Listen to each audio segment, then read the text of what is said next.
अगर हम लोग का है अपस्फीति, ठीक है। अब सेकेंड में अपस्फीति, इसको बोलते हैं डिश इन्फ्लेशन।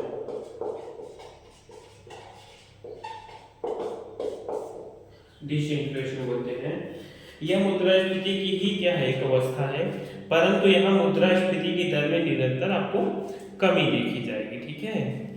अर्थात अपस्फीति की दशा में मूल्य में बढ़ोतरी होती है, परंतु बढ़ोतरी की दर नीचे आती है, ठीक है। यह क्या है, मुद्रास्फीति, यह मुद्रास्फीति की ही अवस्था है, की ही अवस्था है, की ही अवस्था है,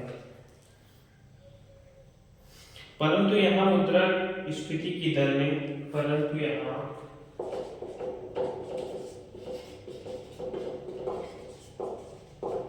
मुद्रास्फीति की दर में, परंतु यहाँ मुद्रास्फीति की दर में निरंतर कमी देखी जाती है, इधर में निरंतर कमी देखी जाती है, निरंतर कमी देखी जाती है। अर्थात अब स्फीति की दशा में, अर्थात अब स्फीति की दशा में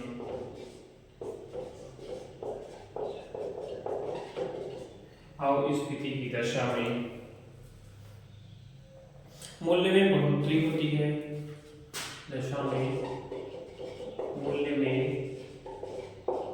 बढ़ोतरी होती है, मूल्य में बढ़ोतरी होती है, परंतु बढ़ोतरी की दर नीचे आती है, परंतु बढ़ोतरी की दर नीचे आती है, ठीक है। इसमें बढ़ोतरी की जो दर होगी वो क्या होगी, नीचे आएगी। मूल्य तो बढ़ता है लेकिन जो बढ़ोतरी का दर होता है वो नीचे आता है। अगला हम लोग का है पुनर्स्फीति, ठीक है, रिफ्लेक्शन, ठीक है, पुनर्स्फीति। अगला हेडिंग है पुनर्स्फीति, इसको इंग्लिश में बोलते हैं रिफ्लेक्शन, REFLATION, पुनर्स्फीति, REFLATION, पुनर्स्फीति। जब निरंतर अपस्फीति के उपरांत वस्तु एवं सेवाओं के मूल्य में पुनः बढ़ोतरी दर्ज हो, तब यह संस्फीति की अवस्था कहलाता है। संस्फीति सामान्यतः आर्थिक मंदी के दौर में सरकार एवं केंद्रीय बैंक के द्वारा अर्थव्यवस्था में प्रदान किए गए बाहरी समर्पण से उत्पन्न होती है, ठीक है। मांग में कमी के कारण मूल्य नीचे आते हैं, अतः मांग को बढ़ावा देने के उद्देश्य से केंद्रीय बैंक ब्याज दरों में कटौती करती है, ठीक है। इसको हम लोग लिख लेंगे, पुनर्स्फीति लिख लेंगे। जब निरंतर अपस्फीति के उपरांत, जब निरंतर अपस्फीति के दौरान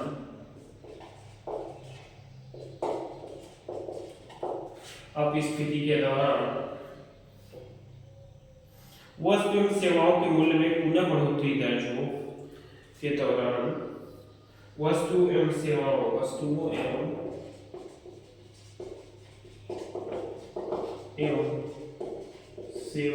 के मूल्य में, वस्तुओं एवं सेवाओं के मूल्य में पुनः बढ़ोतरी दर्ज हो, मूल्य में पुनः बढ़ोतरी दर्ज हो, ठीक है, पुनः बढ़ोतरी दर्ज हो।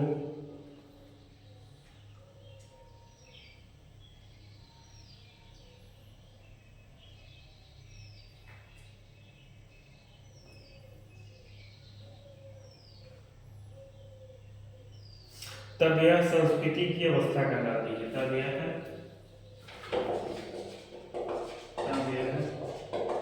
संस्कृति की अवस्था कहलाती है। संस्कृति की अवस्था कहलाती है।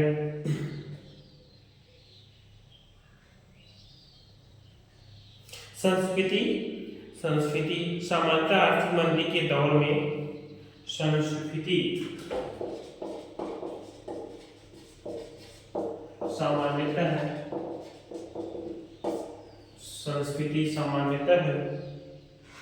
आर्थिक मंदी के दौर में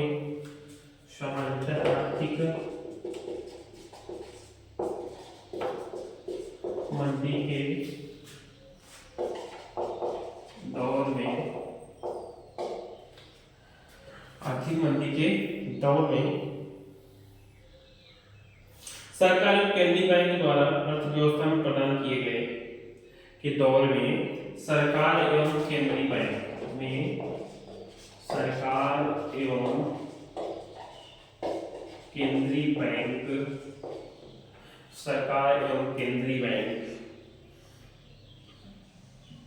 द्वारा अर्थव्यवस्था में प्रदान किए गए केंद्रीय बैंक द्वारा अर्थव्यवस्था में प्रदान किए गए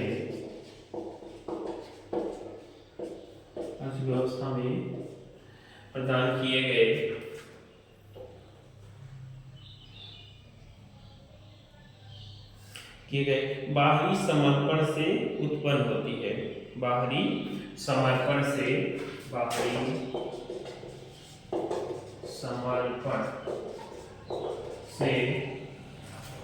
उत्पन्न होती है। ठीक है, बाहरी समर्पण से उत्पन्न होती है। मांग में कमी के कारण मूल्य नीचे आते हैं। मांग में कमी के कारण मूल्य नीचे आते हैं। मांग में कमी के कारण मूल्य नीचे आते हैं। अतः मांग को बढ़ावा देने के उद्देश्य से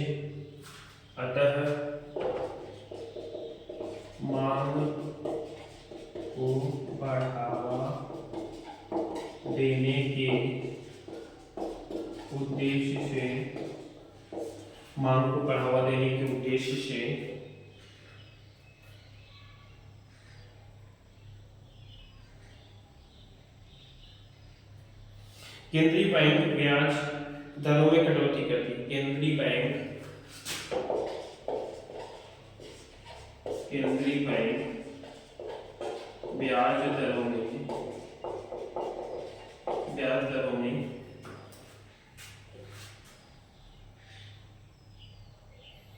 कटौती करती है। दरों में कटौती करती है। ठीक है, जबकि सरकार करों में कटौती करते हुए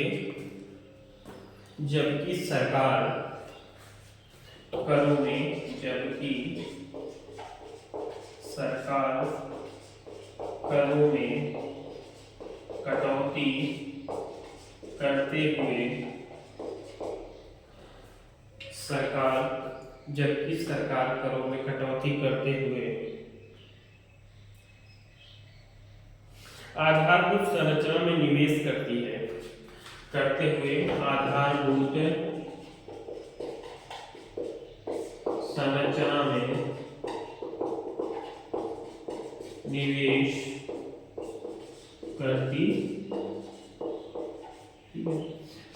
संरचना में निवेश करती है। ऐसी स्थिति में मांग में वृद्धि के साथ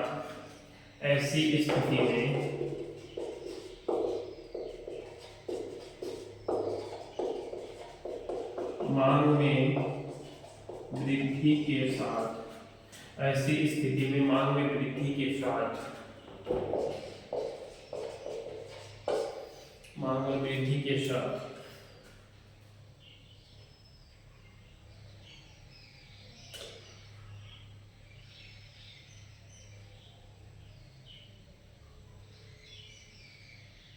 वस्तु के मूल्य में बढ़ोतरी देखी जाती है। मांग में वृद्धि के साथ वस्तु के मूल्य में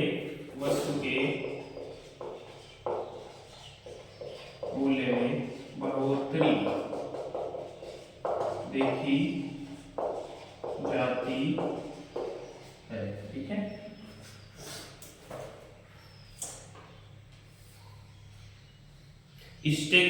स्टैगफ्लेशन हम लोग देखेंगे।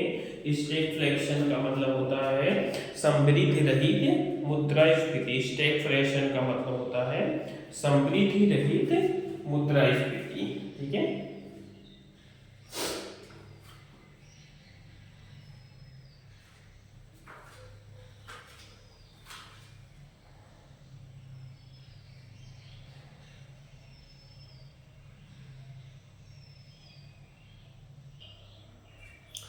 आगे हम लोग पढ़े स्टैगफ्लेशन। ठीक है, स्टैगफ्लेशन।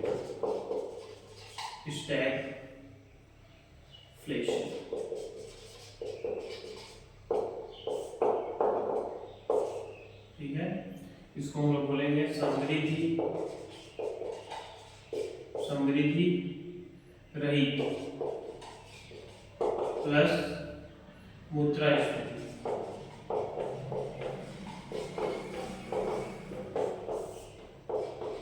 समृद्धि रहित प्लस मुद्रास्फीति। स्टैगफ्लेशन शब्द स्टैग तथा फ्लोशन दो शब्दों से मिलकर बना है। स्टैग यदि स्टैग्नेंट को संबोधित करता है। ठीक है, स्टैगफ्लेशन, स्टैग देखो, स्टैग और ये फ्लोशन दो शब्दों से मिलकर क्या हुआ है, मिलके बना। स्टैगफ्लेशन शब्द स्टैग प्लस फ्लोशन दो शब्दों से मिलकर बना है। ठीक है, दो शब्दों से मिलकर बना है। स्टैग शब्द स्टैग्नेंट, हाँ, स्टैग शब्द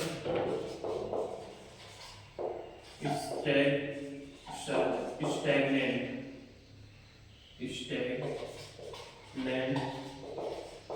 को संबोधित करता है,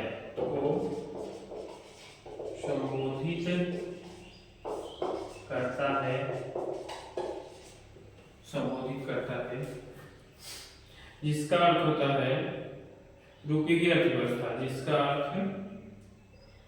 जिसका अर्थ होता है, स्टैग्नेंट का मतलब होता है जिसका अर्थ होता है क्या, रुकी हुई अर्थव्यवस्था। जिसका अर्थ होता है रुकी हुई अर्थव्यवस्था। ठीक है, जिसका अर्थ होता है रुकी हुई अर्थव्यवस्था।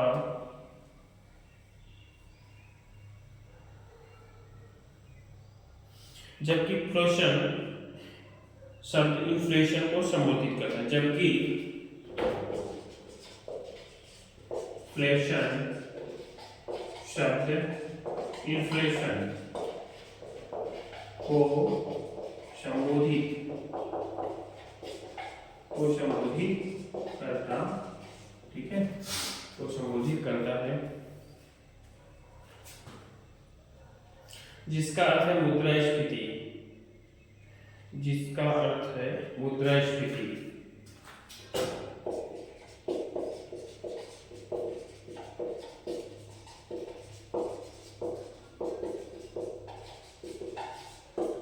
इसका अर्थ है मुद्रास्फीति। स्टैगफ्लेशन शब्द विरोधाभासी अवस्था है। स्टैगफ्लेशन विरोधाभासी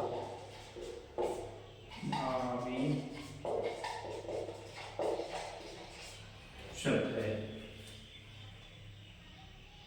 जिसमें आर्थिक समृद्धि बिल्कुल थम जाती है, जिसमें आर्थिक समृद्धि बिल्कुल थम जाती है, बिल्कुल थम जाती है। मांग एवं उत्पादन में निरंतर कमी आती है। मांग एवं उत्पादन में निरंतर कमी आती है, ठीक है। किंतु मुद्रास्फीति निरंतर बढ़ती रहती है, ठीक है। लेकिन यहाँ पे क्या होगा, जो मुद्रास्फीति वो निरंतर बढ़ती रहती है। यहाँ बेरोजगारी की दर भी अत्यधिक होती है, ठीक है। यहाँ बेरोजगारी की दर, यहाँ बेरोजगारी की दर भी अत्यधिक होती है। यहाँ बेरोजगारी की दर भी क्या होती है, बहुत ही ज्यादा होती है। सामान्यतः बढ़ती बेरोजगारी के साथ, सामान्यतः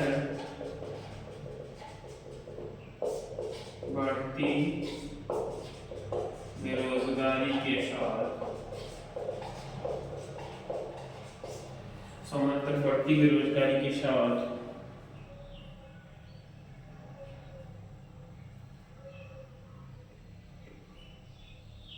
मूल्य में कमी उत्पन्न होती है। बेरोजगारी के साथ मूल्यों में कमी उत्पन्न होती है,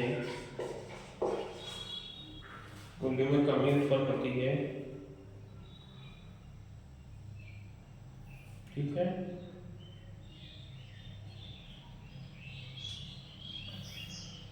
मूल्यों में कमी उत्पन्न होती है। यहाँ मुद्रास्फीति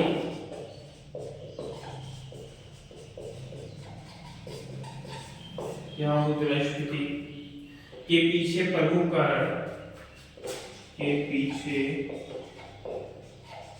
प्रमुख कारण, मुद्रास्फीति के पीछे प्रमुख कारण निरंतर लागत जनित, निरंतर लागत जनित, निरंतर लागत जनित एवं संरचनात्मक होते हैं, एवं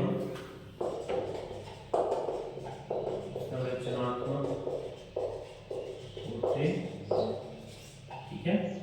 ये आपका था समृद्धि रहित मुद्रास्फीति, ठीक है।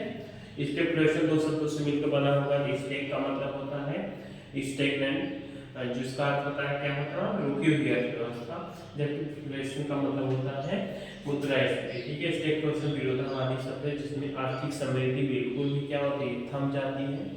मांग एवं उत्पादन में निरंतर क्या आती है, कमी आने लगती है, किंतु मुद्रास्फीति निरंतर बढ़ती रहती है, ठीक है। यहाँ पे मुद्रास्फीति क्या होगा, निरंतर बढ़ता रहेगा।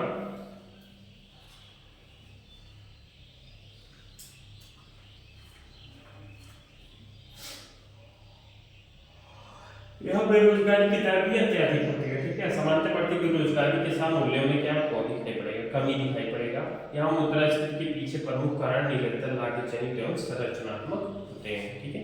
इसी के साथ हम लोग का एक क्लास क्या हुआ, आज का इकोनॉमिक्स का क्लास खत्म हुआ। स्टेग क्वेश्चन नेक्स्ट टॉपिक हम लोग इसमें देखेंगे।